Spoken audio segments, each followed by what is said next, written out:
am reducing is, so I am 242, I am taking it as 200 mm. So I am reducing it into 200 mm. So why I am reducing means, if we increase, then EST provided will be less than the whatever we have calculated. So it's not correct in case of serviceability. So what we have to do is, we have to reduce the spacing so that EST provided will be on the higher side. Remember, if you make it as 250 mm center to center, then EST provided will be less than EST required. And if you decrease the spacing, that is AST provided will be higher compared to AST required. Always it's better to go on AST provided with higher. So that's why I have reduced the spacing to 200 mm center to center. And in case of main reinforcement also I did the same thing. I have reduced 156 to 150.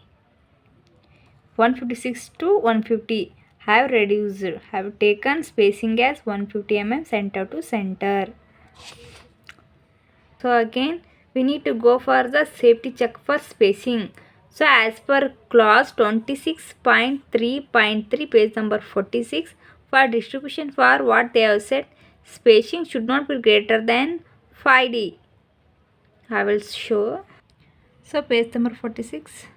Here, the horizontal distance between parallel reinforcement bars provided against shrinkage and temperature shall not be more than 5 times the effective depth of the solid slab or 450 mm, whichever is less. We need to apply this rule. I have taken S is equal to 5D, so 5 into effective depth 150. By simplifying, we'll get spacing value as 750. So our spacing value should not be more than 5D. So we have got our S value as 246. It means it is safe. This is how safety check for spacing is done. Next we'll move forward. So next step is to step 8, design of the shear truss. So design of the shear post. For that we have the formula WL divided by 2. So substitute all the value. Factor load we got was 13.42 and L we got was 3.15 divided by 2. After simplifying, we'll get shear post value as 21.13 kN. Next, nominal shear stress, that is denoted as tau V, that is equal to VU divided by BD. For this, refer page number 72 of IS 456 and cos number 40.1. So this is the page number 72 of clause 40.1, nominal shear stress. The nominal shear stress in beams of uniform depth shall be obtained by the following equation. That's tau V is equal to VU divided by B into D. By using this formula, we have to calculate the nominal shear stress. The same formula I have written there. So same formula I have written here. So V value we got was 21.13 into 10 to the power of 3 divided by B value is 1 meter is nothing but 1000 mm. D value was 150. So by simplifying, it will come out, after simplifying, 0.14 Newton per mm square. And next, percentage of tension steel, that is denoted as PT. We have the formula for that, 100 into AST provided divided by B into D. This formula is given on page number 72 of table number 19. Refer. So PT is equal to 100 into AST provided we got was 335.06 divided by 1000 into 150. Substitute all the value. After simplifying, we'll get PT value as 0.22%. This is how we calculate the PT. Now, by using the value of this and FCK value, we need to calculate the tau C value. So now find out the tau C value by using the value of PT and FCK. and by referring the table number 19 which is given on page number 73. So our PT value is 0.22. So page number 73 of table number 19. Design shear strength of concrete tau c is equal to Newton per mm square. So this column as the value of the PT, that is 100 into ST divided by BD. So we got PT value as 0.22 and we are using the grade of concrete, that is M20. We got PT value as 0.22. 0.22 means it comes in between 0.15 and 0.25. So for 0.15 we have the corresponding concrete value 0.28 and for 0.25 we have the M20 value 0.36. By using these values and doing the interpolation, we need to calculate the tau c value. I will show how to do the interpolation. Same value I have written here. PT is equal to 0.15. For corresponding concrete value is 0.28. We need to calculate the what is the tau c value for 0.22% and 0.25 value corresponding value is 0.36. So tau c is equal to, we need to take the least value, that is 0.28 plus the greater value minus least value, that is 0.36 minus 0.28 and greater value minus least value 0.25 minus 0.15 into the value which you want to find out, that is 0.25 minus the least value, that is 0.15. So substitute all the value. So after simplifying we will get tau c value as 0.33 Newton per mm square. So this value lies in between 0.28 and 0.36. It means our value we got was correct. So now next step is to comparing of tau e and tau c. The tau e value we got was 0.14 Newton per mm square and tau c value is 0.33. So by comparing these two, what we can conclude that our tau e value is less than the tau c value. So hence our slab is shape in shear. Next step we'll go for the check for the deflection control. For that we have the formula L by D ratio. L by D max is equal to 20 into KT. KT is nothing but modification factor. We need to calculate this. So if you remember, the first during to find out the effective depth, that is page number 37 of class 23.21. So for basic values of span to effective depth ratio for spans up to 10 meter, what they have said, for simply supported slab the L by D value should not be greater than 20. So that's why I am taking L by D value as 20. I am applying this rule again. So L by D max I have taken 20 into KT modification factor. To find out the modification factor, again we'll go for the code book. As for figure 4 of page number 38, we'll see. We'll move to page number 38. So this is the page number 38 of figure number 4. By using this chart, we need to calculate the modification factor value, that is KT. So by using value of this FS curve and the percent of tension reinforcement, that is PT, by using these two values we need to calculate the modification factor. So before coming to here, there is one more formula they have given here, that is Fs is equal to 0.58 Fi into area of cross section of steel required divided by area of cross section of steel provided. This is the formula for calculation of Fs. So for calculation of KT, we need to calculate the Fs value. We need the Fs value to find out the modification factor. So that we have to now calculate the Fs value by using this formula. Same formula I have written here, that is Fs is equal to 0.58 Fi divided by St required divided by St provided. Substitute all the value. 0.58 into Fy value is 4 and 5. AST required we got was 320.4. AST provided we got was 335.06.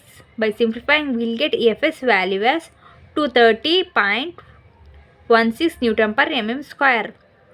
Now by using Fs value and Pt value, we'll go to calculation of the Kt value by using the figure 4. So our Fs value we got was 230. 230 means it comes near to Fs 240 curve. This curve it comes here. So our Pt value which we got was 0.2%. So 0.2% means it comes in between 0 and 0.4. It means it comes here. 0.2, 0.1, I will show it. So this is 0. Here 0.1 comes, here 0.2, here 0.3, here 0.4. So 0.2 means it comes here. So stay to this where it touches the curve Fs 230. It touches here. Stay to this curve where it touches to left side is our modification factor.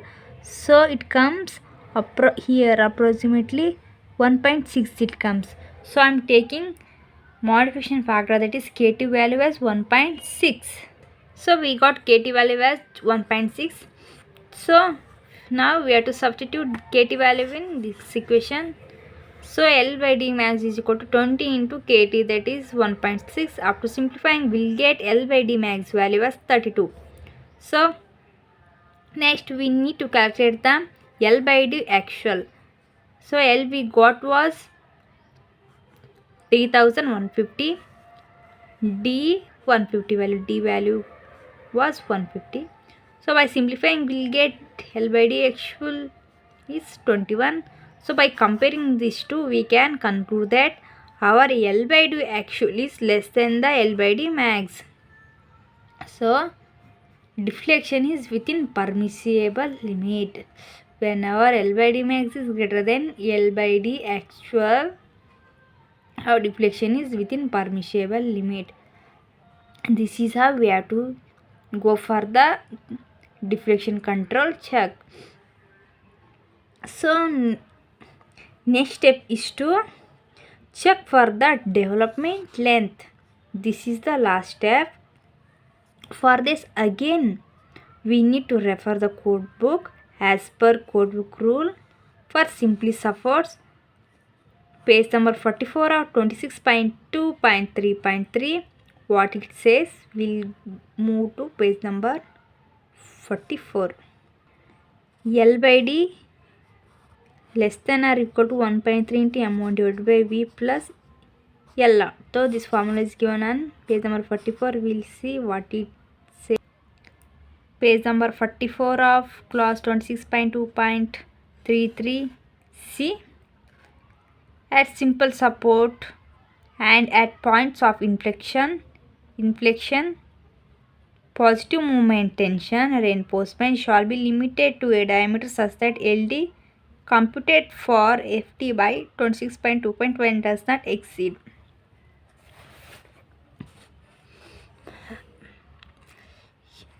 So M1 divided by V plus L naught. The value of M1 by V, M1 divided by V in the above expression may be increased by 30% when the ends of the reinforcement are confined by the compressive reaction. So what they have said, for simply supported, the value of M1 divided by V is increased by 30%. So that same formula I have written there. So same formula I have written here. So now for calculation of the M1, we have the formula 0.87 Fy AST1 bracket D minus 0.42 into XU. For calculation of the AST, we have the formula, that is AST provided divided by 2. So AST near support to resistor tension, that is nothing but AST provided divided by 2, half of the AST provided. So AST provided we got was 335.06 divided by 2. it comes out 167.53 mm square. So now we got ST1, we have the value of Fy, and D. What is unknown? Here XU is unknown. We'll go for the calculation of XU. XU is equal to 0.87 Fy ST1 divided by 0.36 FCK into P. This formula is given on the page number 96. Substitute all the value. 0.87 into Fy 415 ST1 we got was 167.53 divided by 0.36 20 into 1000. By simplifying we'll get XU value as 8.4 mu. So now we got the XU value and ST1 value. So substitute in M1. M1 is equal to 0.87 into 415 into 167.53 into 150 minus 0.42 into 8.4. By simplifying it will come out like this, that is 8859,608.87 Newton mm. So we have the value of V, that is 21.13 into 10 to the power of 3 Newton shear force value. L0 value, for L0 again we have to go page number 44, refer. So we'll see. So L0, what they have said here, L0 is limited to the effective depth of the member or 12 pi, which is greater. For L0 we have to apply this rule. The L0 value should be 12 pi or effective depth of the member. So as per they mentioned in page number 44, so our D is 150 or 12 pi. 12 into diameter we have taken is 8, so I am using again 8. So by simplifying we will get 72 mm. So whatever is greater, we have to take the greater value. So 150 is greater, I am taking D value, L0 value as 150. So substitute this value in our equation. So I am substituting the 1.3 into M value we got was this, and V value is 21.13 into 10 to the power of 3 plus L0 value was 150. By simplifying it will be getting 695.07 mm. Now we will go for the calculation of development length, that is LD. For this formula refer the page number 42. LD is equal to rho S pi divided by 4 into tau BD. This formula is given here. So development length LD is equal to pi into rho S divided by 4 into tau BD. Pi is the diameter, rho S is the stress in bars, tau BD is the design bond stress. I will show how to take this value. For design bond stress we need to go for the table number. We have to refer this. So for we have got the M20 grade concrete. For M20 grade concrete the tau BD value is 1.2 Newton per mm square. We have to substitute this value in equation. In equation this tau BD value is 1.2. So LD is equal to rho S is nothing but resin bar, that is 0.87 Fy. 0.87 into Fy is 4 and 5. I am taking diameter as 8. 4 into tau BD value 1.2. So after simplifying we will get LD value as 601.75 mm. So call it as equation number 2. Now comparing equation 1 and 2, we can conclude? We can conclude our LD value is less than the 1.3 into M1 divided by V plus L0. And see, it is safe. And this is how deflection, check for the deflection length is done. The reinforcement details of the slab, having the bearing, that is 230 mm, and clear span was 3 meter, and effective span was 3.15 meter. Overall depth of the slab was 170 mm and effective depth of the slab is 150 mm. It comes here to here and main bars 8 mm pipe bars at 150 mm center to center. These are the bend up bars and distribution bars 8 mm pipe bars at 200 mm center to center. These are the distribution bars and these are the main bars. This is the reinforcement details of the slab. If you like the video, like it, share it and subscribe for the more videos. Thank you for watching.